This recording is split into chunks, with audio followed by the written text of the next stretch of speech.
Jeudi de midi à midi 30, Flash News était mon Insta. Un invité qui nous raconte l'appli irrésistible. Dis-moi, la question minée de théorie avec nos chroniqueurs stars. Et puis la météo de l'IA, la météo de tous nos espoirs. Dis-moi, je veux pas GIA, you, IA, you, je veux pas GIA, you, IA, you, la question minée de théorie avec notre chroniqueur star. Oh, et puis la météo de l'IA. Bonjour à tous, il est midi, on est jeudi, je peux pas GIA, c'est parti. Alors, on commence tout de suite avec les Flash News. Laissez-moi mettre la bonne bannière. Hop, hop, hop. C'est bon, c'est parti. Les Flash News. Aujourd'hui, la première Flash News, on est allé, pas vraiment, mais on a vu les gens qui allaient au CES. On a fait une petite sélection des innovations utiles et moins utiles présentées au CES de Las Vegas. Alors, Samsung nous propose une révolution dans notre maison. Alors, vous voyez, là, c'est un frigo qui va percevoir ce que vous mettez dans le frigo, qui va compter tout ce qu'il y a dans votre frigo, qui va détecter tout ça et qui va donc vous proposer de recommander, c'est-à-dire vous dire ce qui est périmé, etc. Donc ça, on connaissait déjà. Samsung nous propose également des bagues connectées, on les connaissait aussi, mais votre bague intelligente Samsung peut maintenant piloter votre climatisation si vous avez chaud. Oui, quand vous dormez, la bague transmettra la température de votre corps au système de gestion qui va réguler la température du chauffage.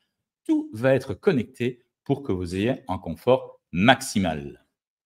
Alors, on a vu aussi au CES le Withings. C'est quoi le Withings? C'est miroir, mon beau miroir, dis-moi si je suis en bonne santé. Withings nous refait Blanche-Neige.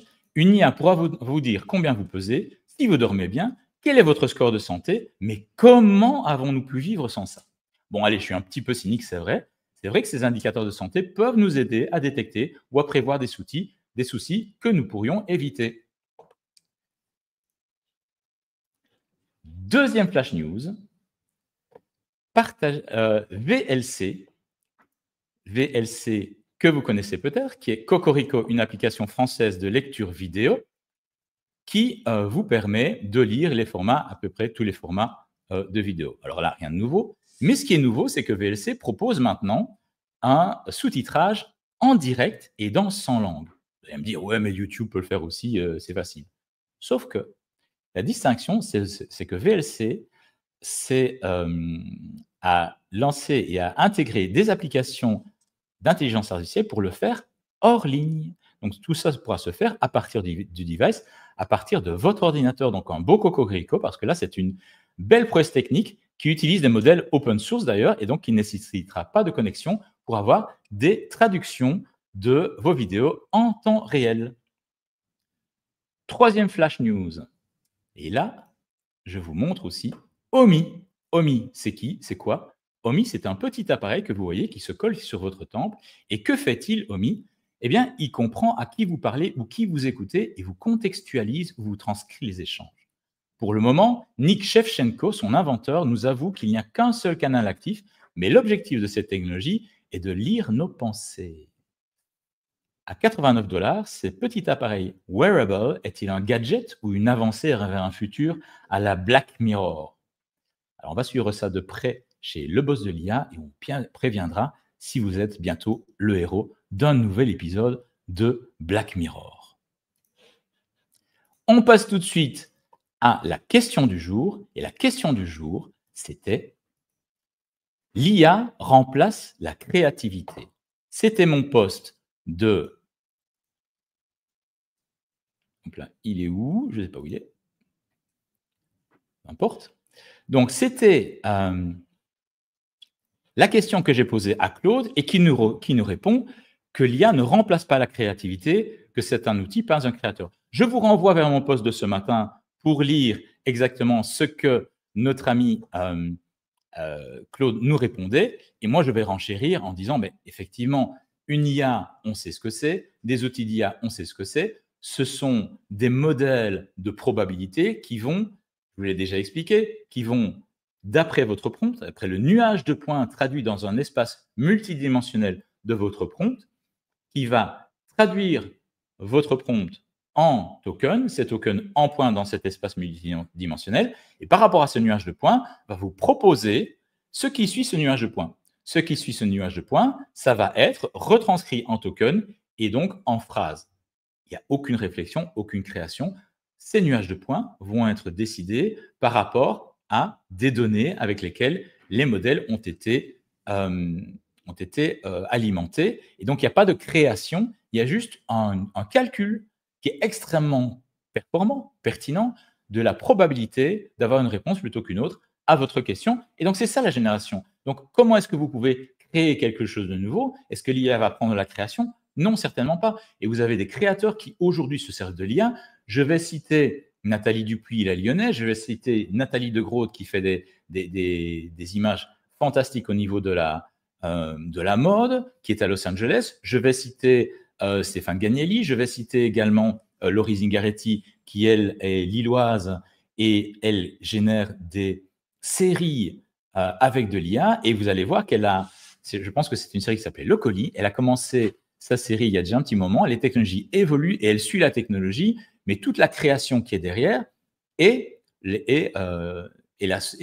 inspirée par Laurie elle-même et pas par les IA. Les IA sont un moyen pour libérer cette créativité. Donc, plutôt que créer, plutôt que brider la créativité, l'IA va par contre vous permettre de donner libre cours de manière plus fluide et plus large à votre créativité, à tester différentes pistes, etc. Donc, mon opinion, en tout cas, l'opinion du boss, c'est que non, l'IA ne remplace certainement pas la créativité, mais au contraire, bien utilisée, l'IA va vous permettre de magnifier en fait votre créativité.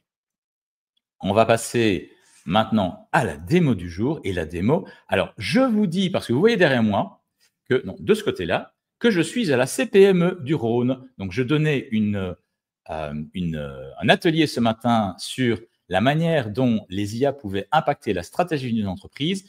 Et donc la CPME m'a invité fort aimablement à prolonger par ce live. Et j'ai d'ailleurs encore le public avec moi. Merci à vous d'être restés. Voilà, on les entend. Je n'ai pas de chauffeur de salle, mais allez-y, applaudissez. Ça y est. Voilà, c'est bien. Il faudrait, je pense, à engager un chauffeur de salle pour la prochaine fois. OK, on va passer donc à la démo du jour. Et la démo, elle va être en 2 temps parce que aujourd'hui, je vais vous démontrer d'abord. Hop, je me retourne parce que c'est pas. Elle est où ma fenêtre? Voilà, j'ai retrouvé ma fenêtre. Je vais vous montrer. Ça, c'était omis. Je vais vous montrer dans ChatGPT 2 fonctionnalités. J'avais prévu de vous en montrer une, et cette fonctionnalité, c'était le mode projet. Mais entre-temps, ChatGPT, donc OpenAI, a annoncé une autre fonctionnalité hier, Tasks, donc tâches, que je vais vous montrer aussi. Alors, le mode projet, c'est quoi? D'abord, votre application ChatGPT doit être à jour. Vous voyez bien ChatGPT là? Oui, OK, ça va. Très bien. Voilà, donc oui, désolé, vous voyez aussi l'écran derrière moi, mais c'est normal parce qu'il faut aussi que mon public, mon vrai public, allez. Voilà, je fais chauffeur aussi. Voilà, il faut bien qu'il puisse suivre aussi les démonstrations. Donc ici, dans ChatGPT, on a un mode projet que vous verrez ici. Et donc, je vais vous montrer, je vais vous montrer comment créer un nouveau projet. Donc, vous avez projet ici, j'en ai déjà créé 3. Je vais vous montrer un petit peu comment ça se passe. Donc, pour créer un nouveau projet, voilà, plus, eh bien, je vais lui dire, voilà, conférence CPME. Voilà, créer le projet. Je peux, derrière ce projet, lui déterminer, voilà, créer un nouveau chat. Je peux ajouter des fichiers. Donc, je peux, une fois, parce que j'ai enregistré, évidemment, la conférence, et je vais donc la retranscrire avec Lexi, que vous connaissez, je vous en parle souvent. Et donc, je vais pouvoir mettre la retranscription, je vais pouvoir mettre la présentation que j'ai faite et les questions des participants, par exemple. Et je vais ajouter des instructions. Les instructions, ce sera, eh bien, répondre aux questions de l'audience sur la conférence, etc., etc. Je peux lui donner tout le contexte que je veux. Ça, vous connaissez un petit peu, je ne veux pas aller plus loin. Et donc, vous pouvez créer votre propre projet sur le thème que vous voulez. Et monter. En fait, c'est un petit peu comme un GPT. Hein, vous avez des instructions, vous pouvez me donner des fichiers.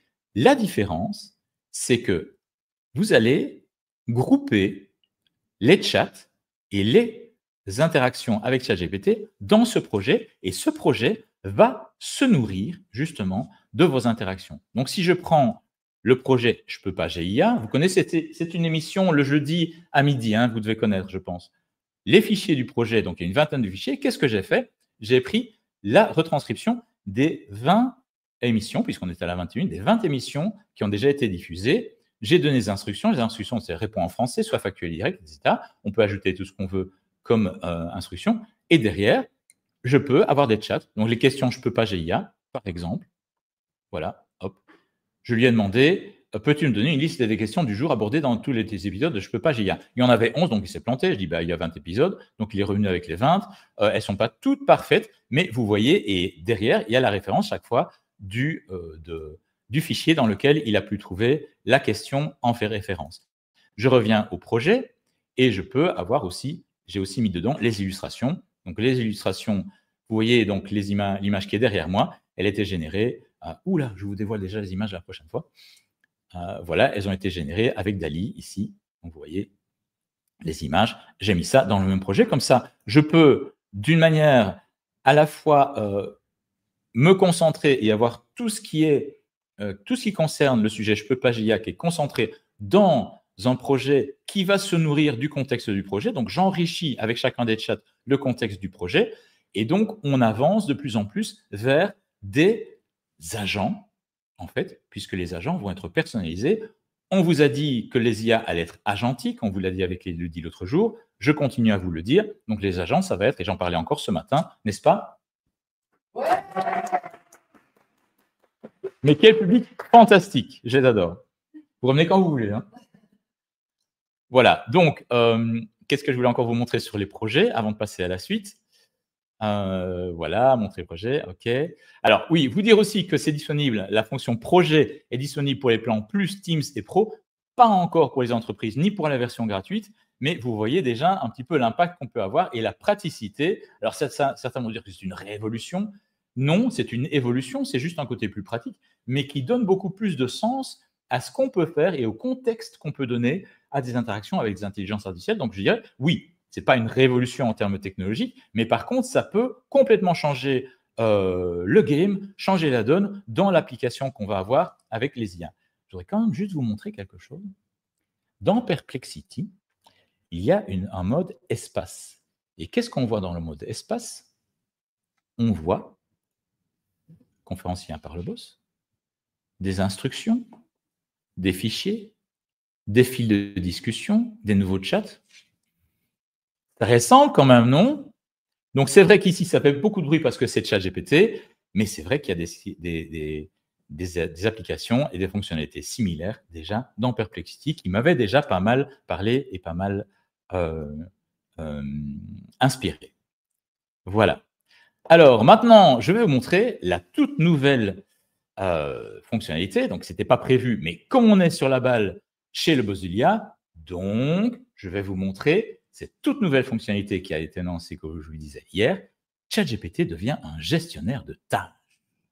Pour le moment, cette fonctionnalité n'est présente qu'en version bêta, dans les versions Plus, Pro et Teams, mais devrait faire l'objet d'un déploiement plus large. Bientôt.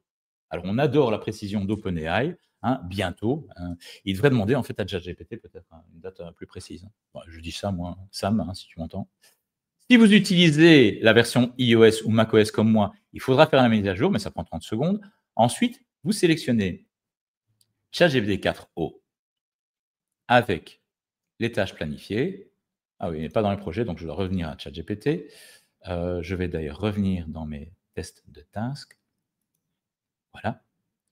Donc ici, qu'est-ce qu'on peut faire dans le gestionnaire de tâches? Donc on doit choisir ChatGPT 4.0 avec tâches planifiées. Eh bien, je lui ai demandé, peux-tu me donner les dernières news IA chaque matin? Donner des news IA. pas été vérifié ce matin parce que j'étais avec vous, mais je dois avoir reçu ce matin à 9 h un email me donnant les news IA. Je lui ai demandé aussi, rappelle-moi mon rendez-vous à 13h15 à l'adresse suivante pour la visite d'un appartement, blablabla, etc.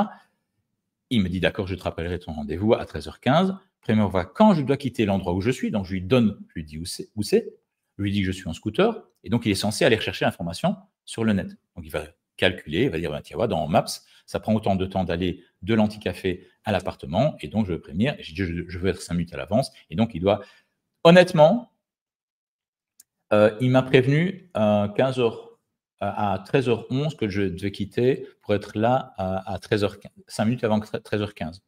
Donc, à revoir à ce niveau-là. Voilà. Donc, je vous montre.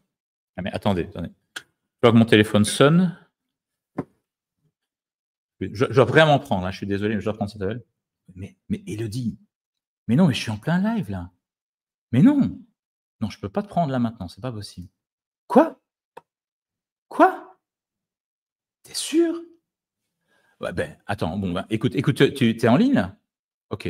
Bon, attends, je te fais monter. Écoutez, je suis désolé, je vais faire monter Élodie parce que elle a une nouvelle absolument délirante à nous partager. Donc, notre envoyé spécial dans l'IA-sphère, Élodie Hugues. Élodie, voilà, qu'est-ce qui se passe? Dis-moi. Mais c'est la catastrophe. Vous avez rien compris en fait à ce qui se passe. Tout le monde a cru que ce truc de tâche là, c'était pour rappeler d'aller chez le médecin, chez le docteur, etc. Mais on avait déjà des notifs sur Google Agenda. On n'a rien vu venir, Emmanuel. C'est beaucoup plus que ça. C'est juste une façon de nous entraîner le cerveau. Mais c'est quoi alors? Tu te rends pas compte? Mais regarde. Tu donnes des tâches débiles à faire à ChatGPT, mais si tu lui donnes des vrais trucs de ton taf, genre faire ta veille pendant la nuit, genre GPT, va me chercher toutes les news sur l'IA sorties sur les sites américains avant 6 h du matin, s'il te plaît. Ah, il y va. On est d'accord. Ah oui, mais voilà. C'est pour ça qu'on a besoin d'Élodie. Et tu peux nous montrer? T'as pas compris encore. C'est beaucoup plus ouf que ça. C'est une fois qu'il les a créés. Toi, tu dors à 6 h du mat, t'es d'accord? Oui. Ok. Pardon. Et oui, voilà, je suis désolée. On n'est pas tous comme moi à pas trop dormir, à tester tous les outils qui sortent. Cette nuit, j'ai pas dormi à cause de ça. Mais du coup, une fois qu'il a fait ça, tu peux lui programmer une autre tâche pour lui dire, hey, avec les news que tu viens de me trouver, tu peux m'en faire un post LinkedIn ou, par exemple, donner les bonnes infos à ma communauté WhatsApp. Eh bien, chérie, il les sélectionne les news. Juste pour toi, en fonction de ton persona. Donc, en fait, tous les trucs dont on n'a absolument rien à faire, tu peux les supprimer. Mais derrière, tu peux créer une autre tâche quelques minutes plus tard pour dire à ton GPT, est-ce que maintenant, tu peux me préparer les messages WhatsApp pour que quand je me réveille avec mon café, je découvre les news et que j'ai juste à cliquer sur envoyer dans le groupe WhatsApp. Les tâches s'enchaînent. Les tâches s'enchaînent, on ne l'a pas vu venir. Et en fait, il faut que je te partage mon écran quand même pour te montrer, sauf si j'ai réussi à planter moi-même GPT, à trop le tester cette nuit. Mais logiquement, on peut. Donc, on y va. Je montre vite. Je sais que je te hack ton truc et que ce n'est pas bien. Regarde, je me mets là. Je vais aller chercher exactement ce que je veux faire. Recherche-moi. Alors, on peut aussi lui mettre du contexte, plein de trucs sur, par exemple, moi, je pourrais dire, je suis problem solver, j'ai une communauté dans l'IA, voilà comment j'envoie mes posts, etc. Mais là, il est midi 17. Recherche-moi, tu l'as montré à midi 18, toutes les news IA depuis les sites US. OK? Et je lui mets, bien entendu, de chercher ça sur le web. Hein. Je lance vite avant qu'il soit midi 18. Et là, OK. Bon, oui, voilà, exactement. Il me demande de clarification. Quelle idée? Hop. Je me suis fait bloquer juste avant de te hacker en plus. Voilà, donc là, il me sort les dernières news. J'avais travaillé le truc avec toutes les sources, etc. Très bien, ça répond à mon besoin. Parfait, mais maintenant, imagine, j'enchaîne avec une deuxième, et ça, bien entendu, vous les programmez, ça le fait tous les matins. Il sera donc midi 19. Je lance cette même tâche en lui disant « Analyse les news » et c'est celles qui correspondent à ma communauté Ask and Solve. Alors, ChatGPT a ma mémoire, donc il sait lesquelles.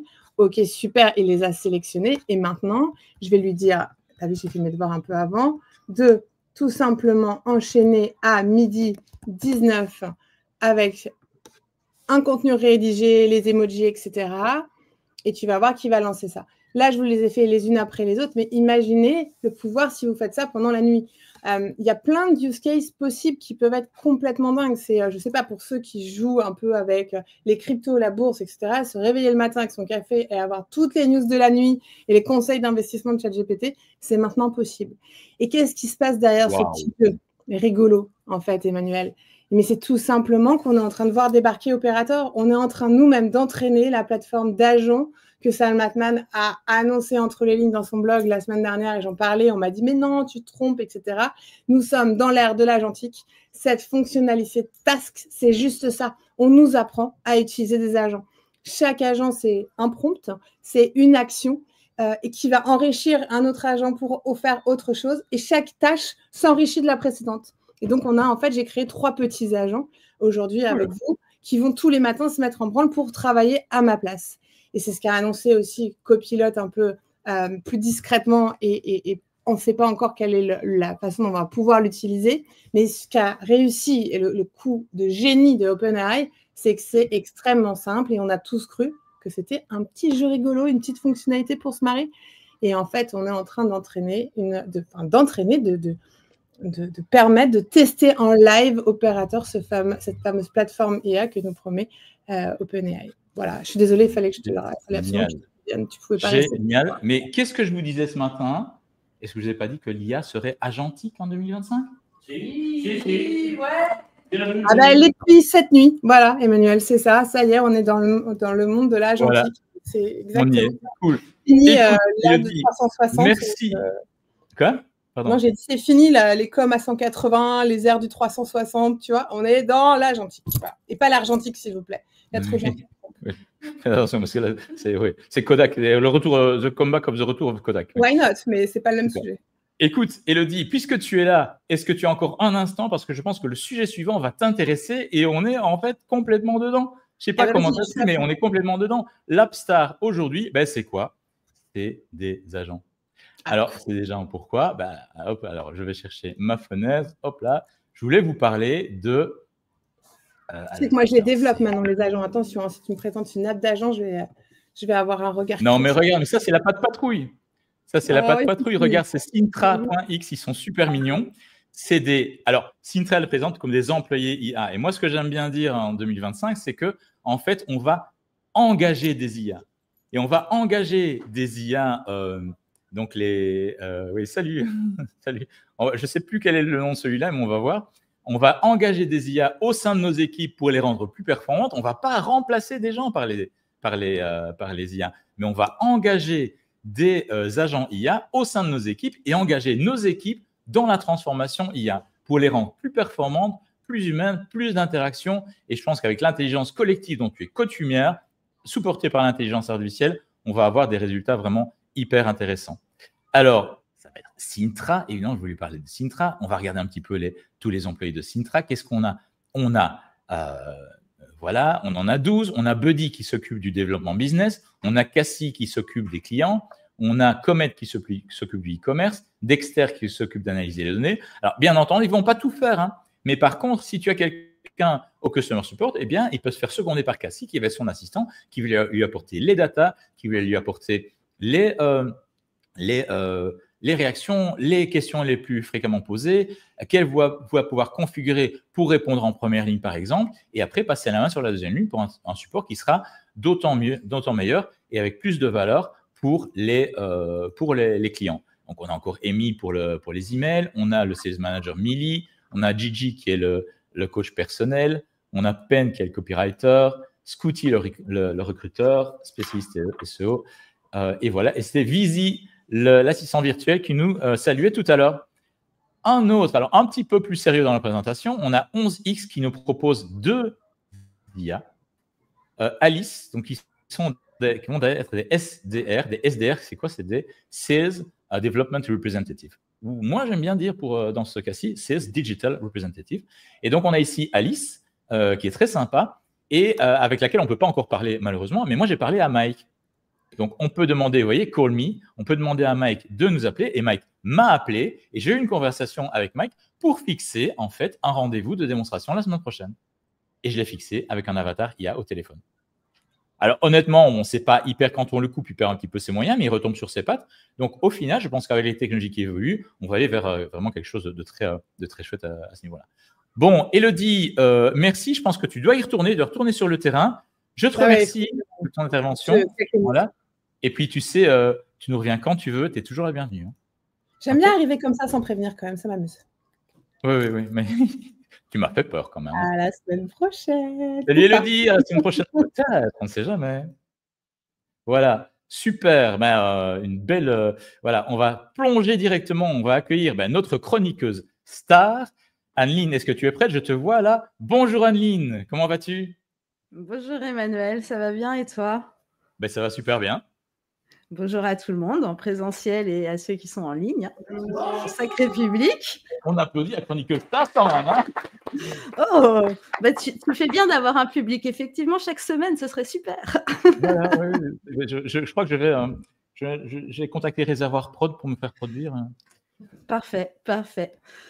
Puisqu'on parle de révolution et d'innovation, moi, je vais te parler d'un générateur de vidéos. On avait fait un petit peu le teasing la semaine dernière de Sora. Et ça tombe bien puisque tu parles d'OpenAI, on parle de chat. Ça va être en lien justement avec chat parce que je vais vous montrer ce qu'on peut faire. Enfin, je vais vous parler de ce qu'on peut faire aussi également entre les deux plateformes. Mais Sora, quand même, c'est la petite révolution d'OpenAI. Même si certains générateurs de vidéos font actuellement peut-être des meilleurs résultats finaux actuellement, ils ont quand même là développé des options que les autres n'ont pas. Et c'est ça qui est intéressant aujourd'hui avec Sora. Donc, je ne sais pas si tout le monde connaît, ça permet de générer des vidéos d'1 minute à partir de simples tests descriptifs qu'on appelle des prompts, pour ceux qui ne savent pas.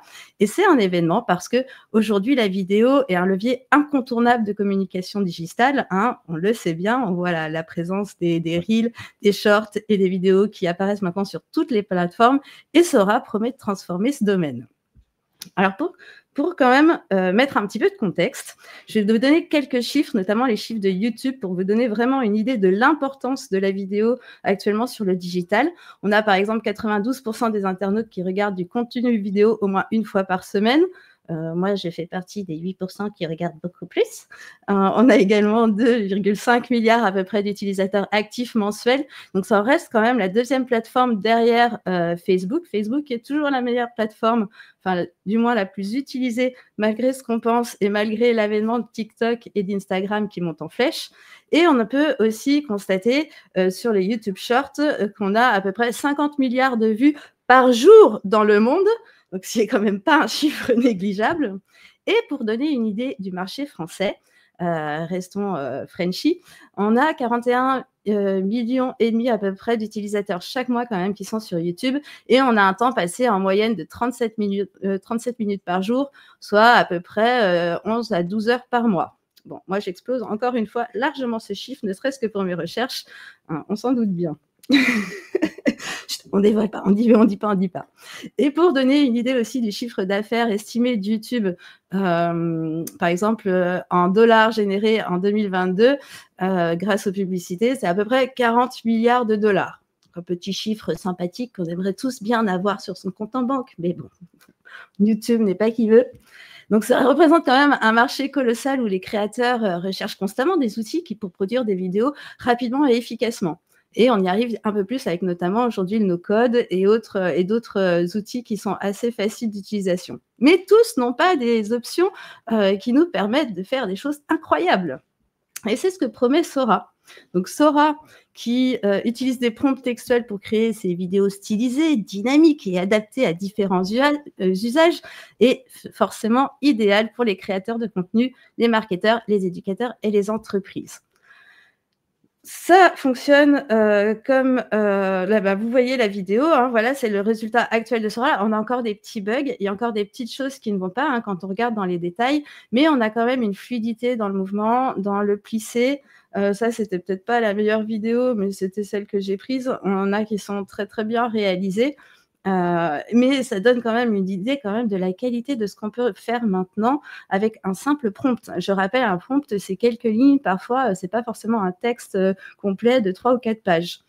Donc, ce qui m'a beaucoup plu dans cette nouvelle application, c'est que on peut générer des vidéos avec une résolution qui va jusqu'à 1080 pixels, donc quand même d'une certaine qualité, d'une grande qualité, qui va de 5 à 20 secondes et qui peut s'adapter aux différents réseaux sociaux avec différents formats carrés, verticaux, larges, horizontaux.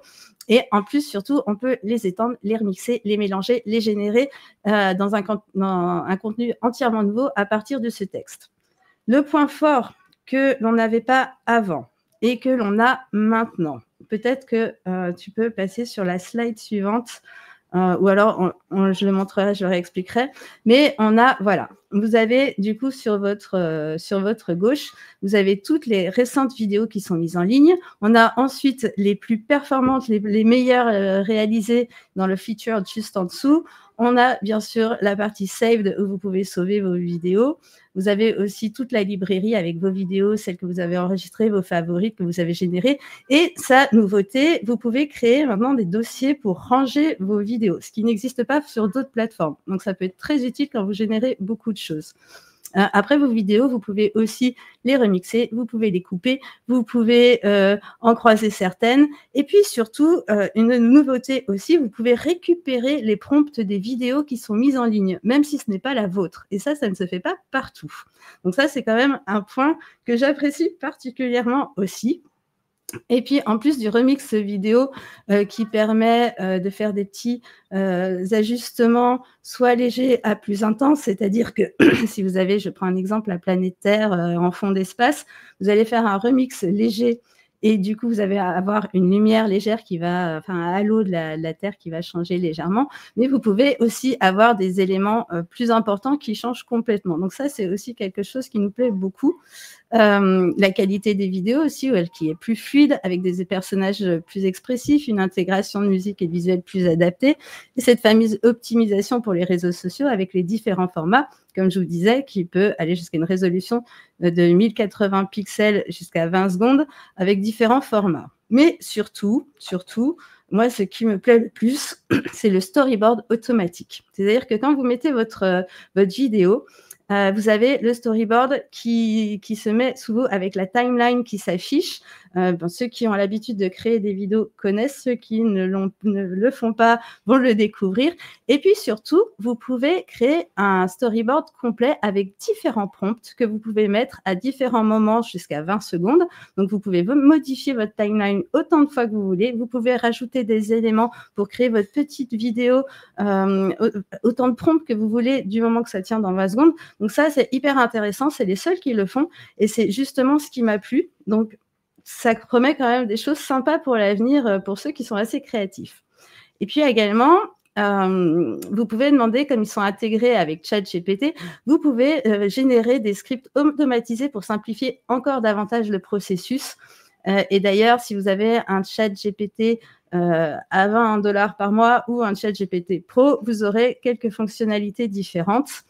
D'ailleurs, pour ceux que ça intéresse, je vous mets dans le chat un tuto complet. Alors, la personne qui fait le tuto dit parfois des choses pas toujours très justes, mais sur celui-ci, il a créé son tuto qui dure à peu près 40 minutes, qui vous explique en détail toutes les fonctionnalités.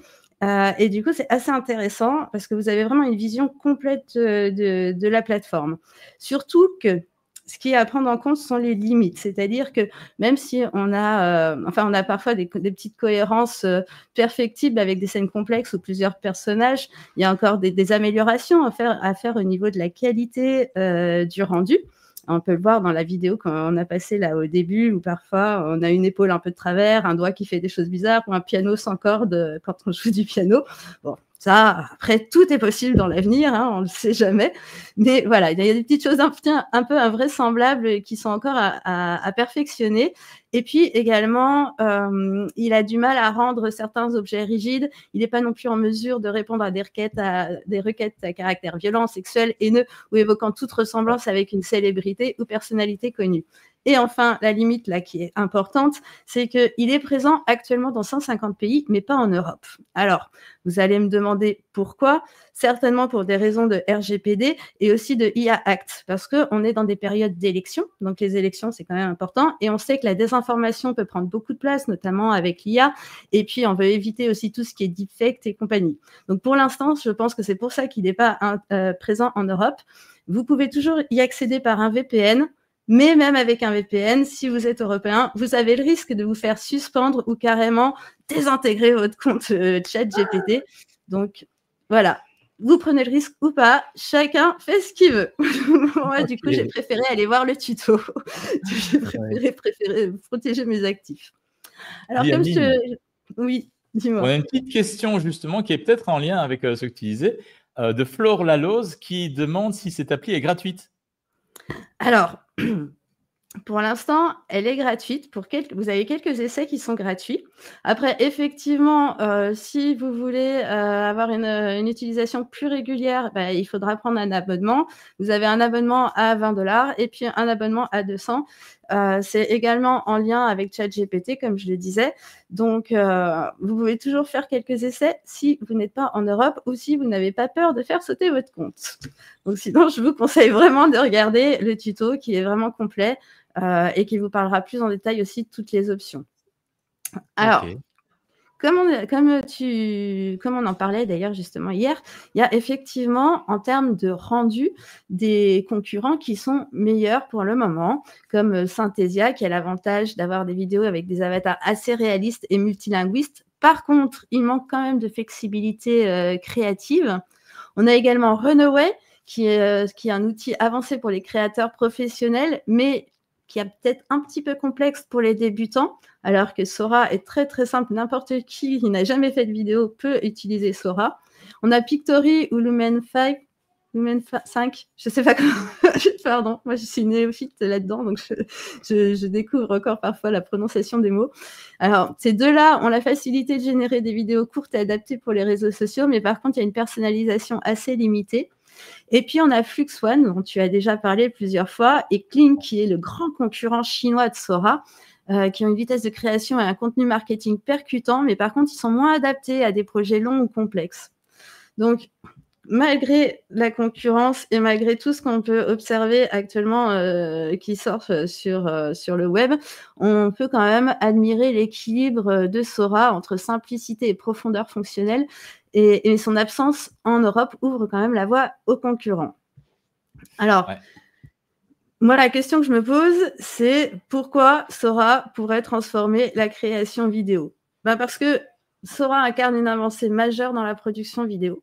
Il répond à des besoins croissants d'un marché mondial en constante expansion, on l'a vu dans les chiffres au début de la chronique, et que malgré ses limites actuelles, notamment en Europe, sa combinaison d'IA générative et de personnalisation en fait un outil très prometteur, et il développe déjà des fonctions que les autres n'ont pas. Et puis alors, avec ce qu'a énoncé Elodie, on peut imaginer 10 000 choses possibles et faisables en croisant avec ChatGPT.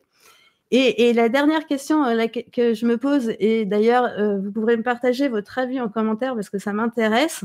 Comment pensez-vous que des outils comme Sora vont transformer le contenu vidéo d'ici 5 ans ? Donc ça serait vraiment intéressant d'avoir vos avis. En attendant, on a d'autres générateurs vidéo qui font des résultats très très bons. D'ailleurs, il y en a un dont je n'ai pas parlé et qui me semble qui est un petit peu ton chouchou. Tu m'en as montré quelques extraits, Emmanuel, et effectivement, c'est impressionnant. Et du coup, je te passe la main pour en parler.